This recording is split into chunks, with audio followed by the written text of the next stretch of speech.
Picture this. It's 1974, on the beautiful, prestigious campus of Stanford University. A 19-year-old newlywed, Arlis Perry, is found murdered inside the campus church. The crime itself was shocking, the scene was incredibly disturbing, and for more than 4 decades, the case went completely cold. It just became this ghost story, leaving behind nothing but fear and so many unanswered questions. And that's the central question, isn't it? The one that must have haunted her family and investigators for almost half a century. I mean, how does someone commit such a horrible crime and then just disappear, vanish into thin air? Well, the answer is as simple as it is absolutely bone-chilling.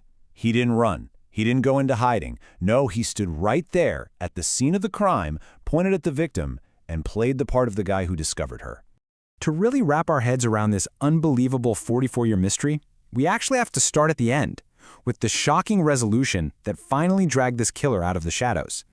For all those years, the official story, the one everyone knew, was that Stephen Crawford was just the security guard doing his job who made a gruesome discovery. But in 2018, science told a very, very different story. The truth was, he wasn't a witness. He was the murderer, hiding in plain sight the entire time. And this is how it all finally came to an end. As detectives were literally closing in on his apartment with a warrant, Crawford confirmed his own guilt in the most final way possible.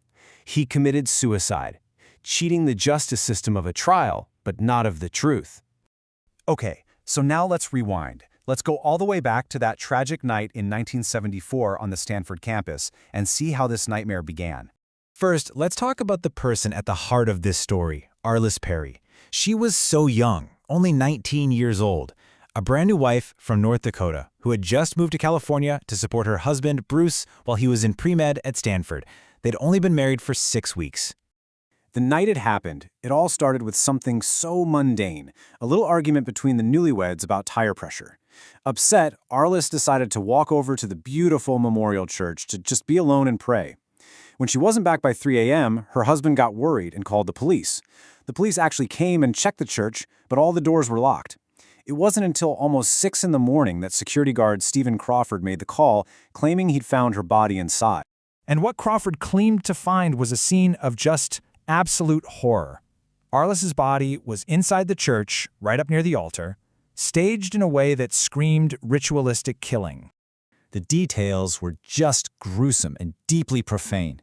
She had been stabbed with an ice pick, she was posed, naked from the waist down, and desecrated with altar candles. It was a crime of unbelievable violence and depravity in a sacred place. So, from the very beginning, police had evidence, they had witnesses, but every single lead just led to a frustrating dead end. And that's how this case went cold for decades. Now get this. Right from day one, investigators collected the 2 pieces of evidence that would eventually solve the whole thing: a semen sample from a pillow and a partial palm print. But remember, this was 1974. The technology just wasn't there.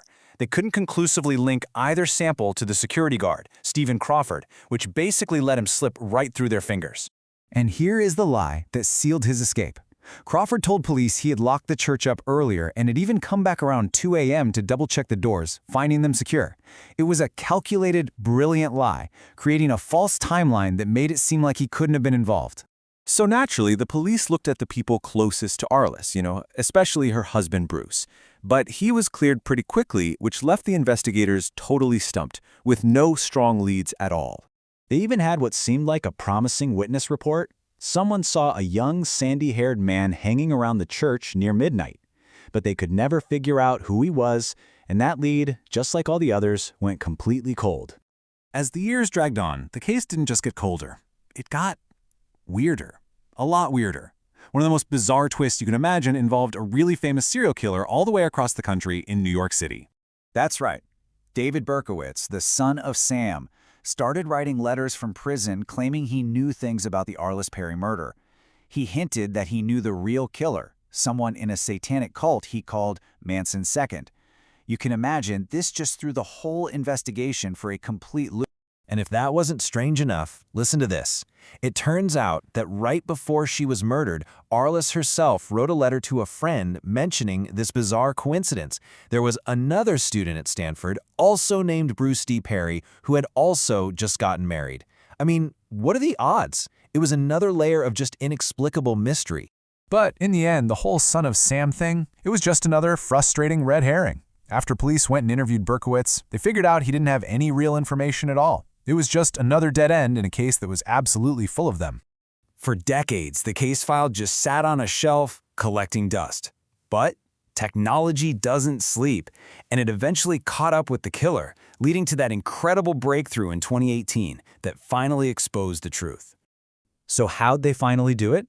Well, it was actually pretty simple once the science was there. The cold case unit reopened the file and looked at that physical evidence from 1974.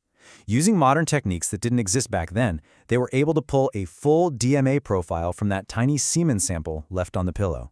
And when they ran it, they got one single 100% definitive match, Stephen Crawford. 44 years. Just let that number sink in. Almost half a century passed between the night of the crime and the moment the killer's name was finally known. 44 years of a family's unending pain, of a community's fear, and of a murderer just walking free among them. So the man who claimed he found the body, the one who gave the police a false alibi, the one who was ruled out by the forensics of the day, he was the killer all along. He wasn't caught because of a confession or an eyewitness. He was unmasked by the silent, irrefutable testimony of his own DNA. And that leaves us with one last really powerful thought. Solving Arlis Perry's murder is an amazing testament to forensic science and to the detectives who never gave up. But it really makes you wonder, doesn't it?